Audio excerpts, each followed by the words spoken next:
Yo,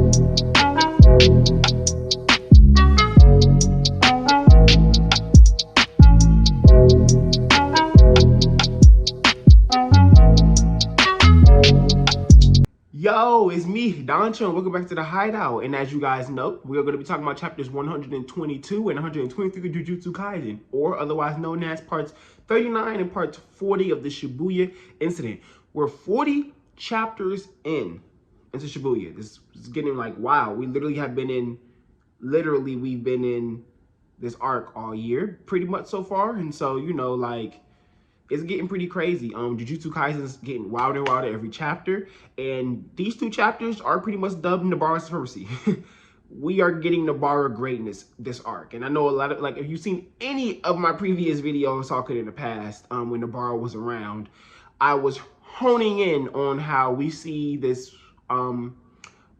What's the word I'm looking for? We see this type of craziness out of Nobara whenever we see her in action, right? And unfortunately, excuse me, when she was going against Hup, we didn't, Ponytail, we ain't getting really, we ain't really get fed, the bar, the bar meal, you know what I'm saying? We kind of just was like out there, you know what I mean? And a lot of people were slandering the bar for her running with Hup, and Nanami, rest in peace, his soul, telling her you need to be grade 1 or above to continue on. And everybody was, roasting her for him telling her that, like she's some type of useless weakling, while Megumi and Yuji were out there fighting. But it's like they entirely forgot Nanami's position, that he is their elder. He's not trying to send anybody to their death if he can't. He's not ever trying to send you to your death if he knows you're gonna die. But he's not trying to send you somewhere where you can die if you don't have to. If he doesn't have to, he's trying to be that senior. He's trying to be that adult that he always talks about. And I think what's beautiful about seeing in chapter 122, 123 with Nobara is that she addresses these things, but then she's also like, listen, everyone else here is fighting. Everyone else here is getting something done. I'm not going to sit back here and just let that just be what it is. I love Nobara because, unfortunately, I hate to make these type of comparisons, but yeah, she pretty much is knocking out that whole trope of Sakura, that whole I'm just going to sit back and let my two male counterparts move so much ahead of me and move so much farther than me that, it causes me to feel like, feel superior. And then her way of, Sakura's way of trying to be better was her going into the medical ninjutsu, and her, the lie saying she's gonna go kill Sasuke. You got these almost pseudo feeling, surface level feeling moments out of Sakura, but here in Jujutsu Kaisen, I feel like Akutami's doing a good job of not trying to fall into that mistake of Shonen Jump, where that third female character gets left in the shadows. You're not really seeing what they can do. And so in chapters first 122, it was just beautiful to see, first and foremost, we have Mahito splitting and him having Dagon swallow up all those humans, and then him split his two selves, and then he says to the other curses, good luck. The race is on, the game is on. And it's so beautiful because, we get back in the past and we see more going on with them, but then we also see more of Mahito's ability and Mahito being able to split himself like that.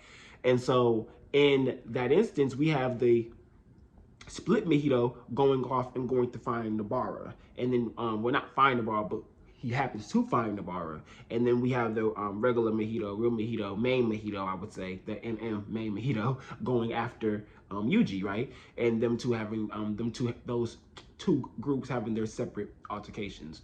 So I think what's really cool about Mahito, beyond just his splitting, right? Because I want to talk more about him splitting and being a clone, because I feel like that is a very, very big telling thing of truly what Mahito is as a creature. He's not like more than just a regular type of curse. His technique is more than just some type of regular technique for him to be able to split himself like that.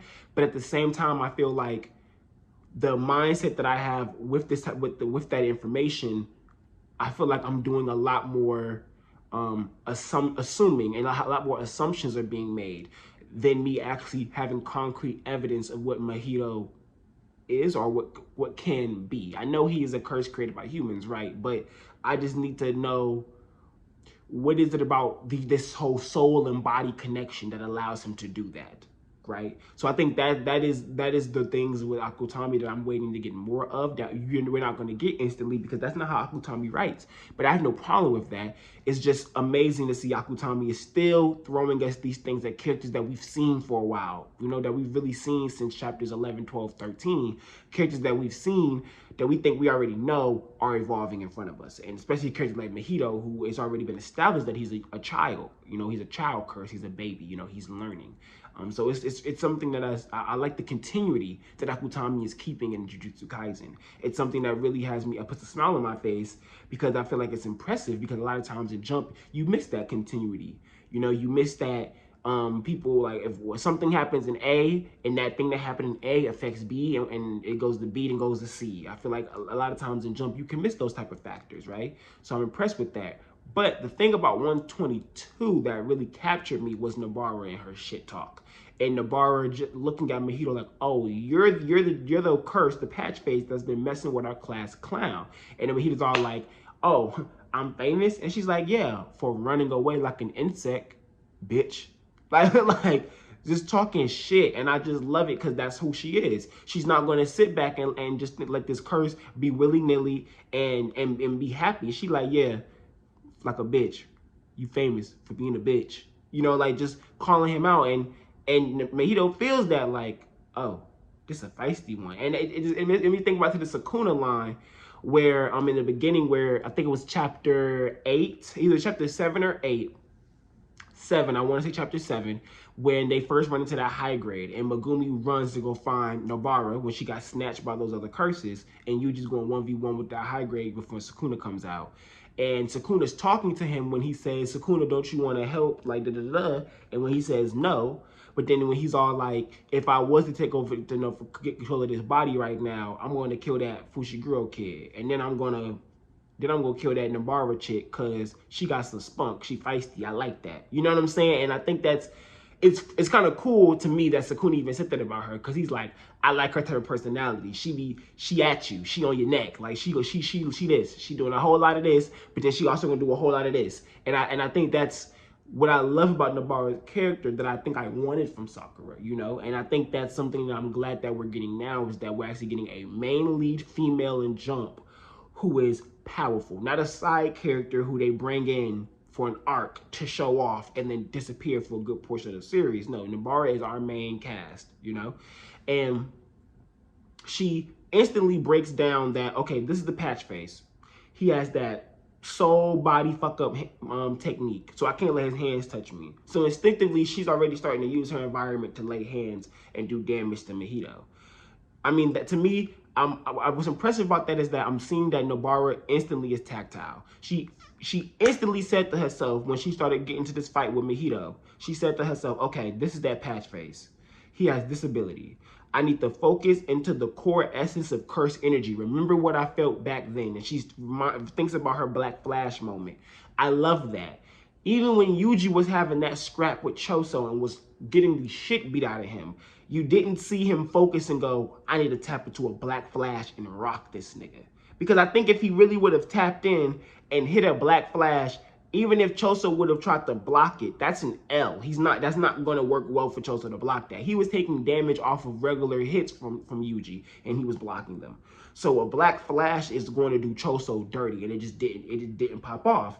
But Nobara instinctively, the first time getting into the scrap, seeing him in her first real scrap that she about to get into, she like, okay, I need to tap in. Literally, she's like, I need to tap in.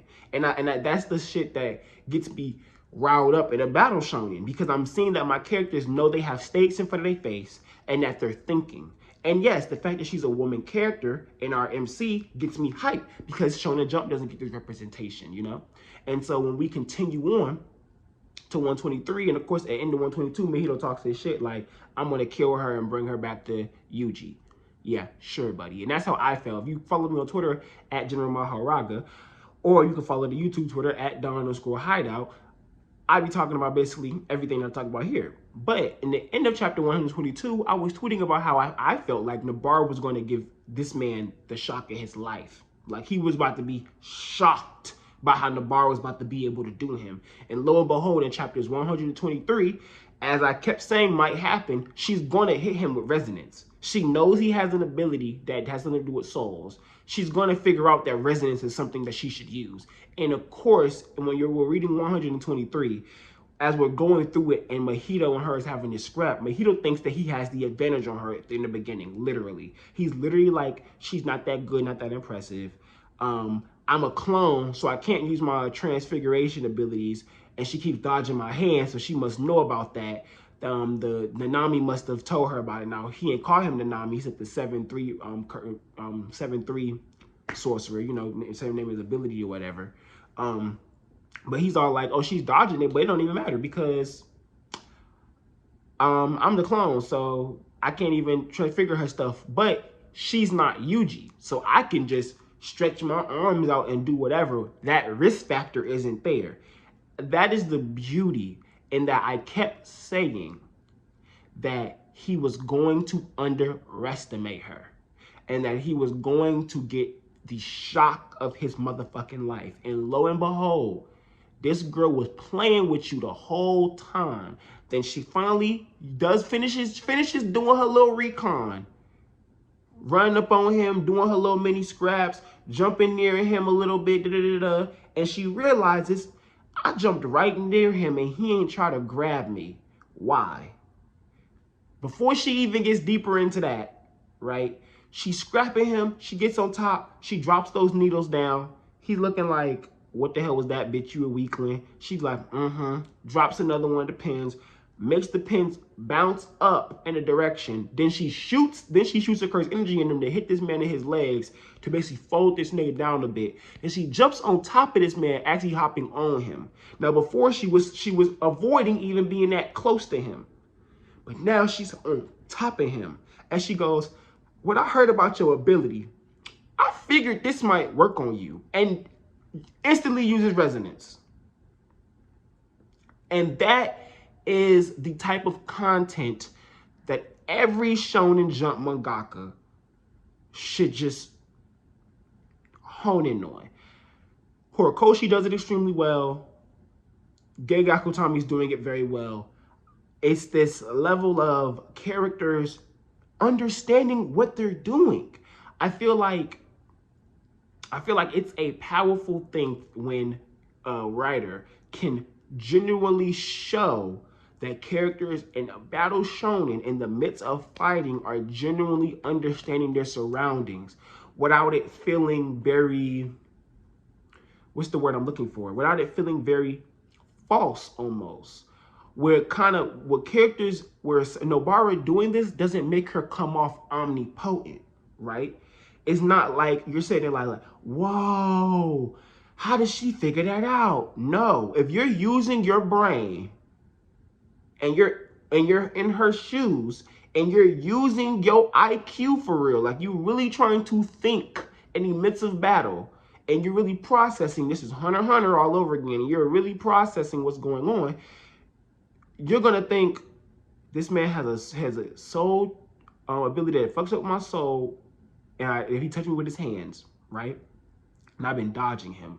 But then when I started jumping near him purposefully to see what he would do, he wasn't even interested in trying to grab me. That's a red flag. And then I did my resonance ability on this man and smacked him dumb hard. And then I seen him take some extra damage off of recoil. So then you sit there and you like, what? Wait a minute, huh? And then she said it. I felt my cursed energy burst in the subway over there. You felt your, huh? So then she instantly started waking in her head.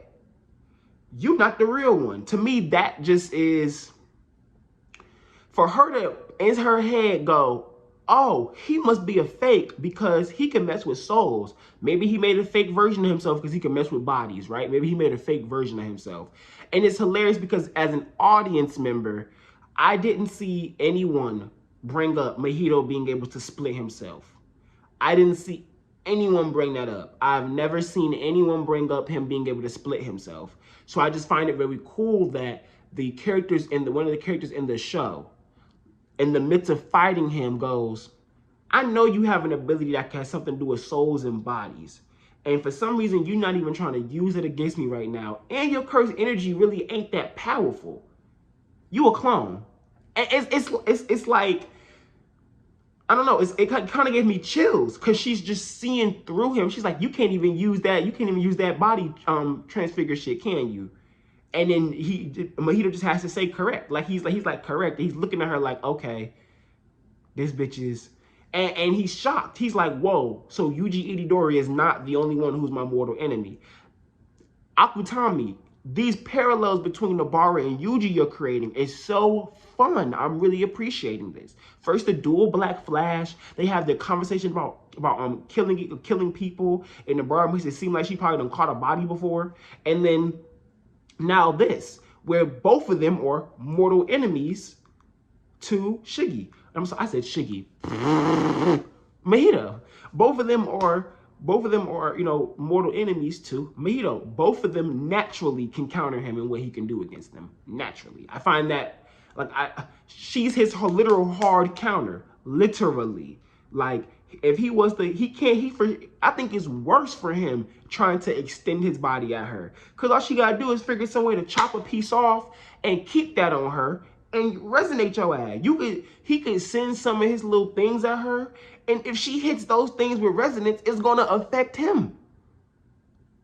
So literally anything he can send, as usually was sent as an attack that he's been using against Yuji, Nobara could hit that with a resonance and it would fuck him up. So it's awesome. It's so awesome because now I'm like, okay, are you finna have them individually wax him in their spaces, or are you finna have them have to come together for a 2v1?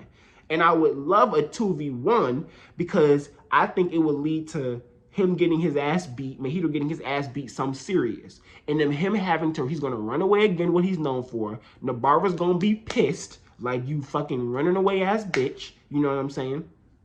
Yuji gonna be pissed too. You running away ass bitch. You know what I'm saying? And he's gonna get away and he's gonna be like, okay, now I have to prepare for these two motherfuckers. So now Nobara and Yuji on his radar. But Yuji and Nobara got him on their radar. So now they're gonna want to tighten up. They're gonna want to get stronger. I'm impressed with Akutami, extremely so. Extremely so.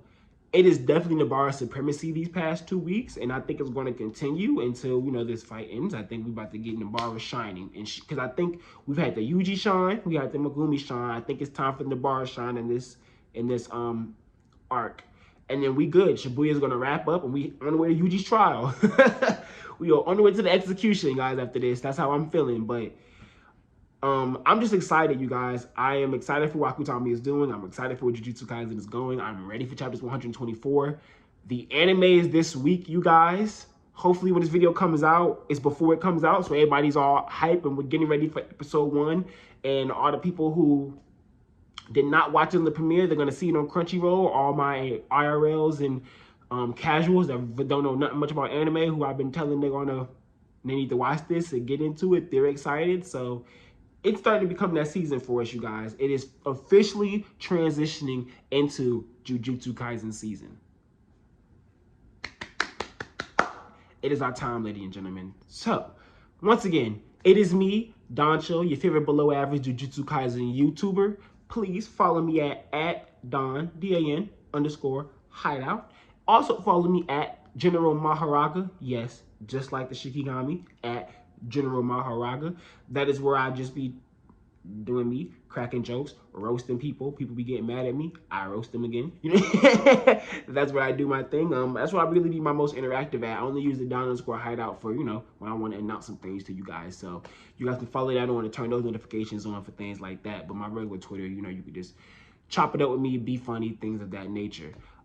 So like I said, thanks for coming back to the Hideout, you guys. If there's anything that you guys think I missed, because I feel like I did miss some stuff this chapter because I was just gushing on Nobara, hit the comment box. You guys know I always read those. I love talking to you guys. Hit them up. If you didn't like this video, hit the dislike button. Spam it. If you like this video, hit the like button. Spam it. If you like my videos, this is when your first time watching them, hit the subscribe button. Hit the bell icon. I be dropping videos. You know, I'm just a chiller YouTuber. We want to talk about Jujutsu Kaisen. So I hope you guys enjoy everything that you get when you come here. So once again, it is me, Doncho.